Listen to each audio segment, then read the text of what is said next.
Assalamu alaikum достор. Бүгін 30 август 2025 жыл Липинг айылындабыз. Бұл талада Крылна компаниясының PL 472 бір сөйлеген.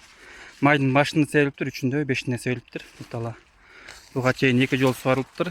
Удобрение беріліп тұр. Листовый подкормкалар цинкмен бір элементті қосылған. Удобрение беріліп тұр. Есінде жоқ болады, қайсы удобрение екен. Ото чөпке дары шашылып тұр. И удобрение беріліп тұр. Листовойдан башқа. Мүмкіндігі көрініш. Гибрид PL 472. Екіден қарынбаған жерлер бар екен.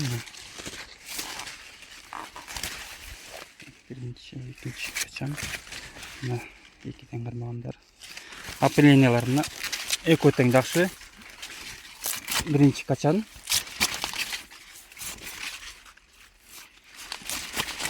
До конца макушкасына чейин. И екінші качан. Ошол бир өсүмдүктөгү экинчи жылына. Өтең до конца макушкасына чейин.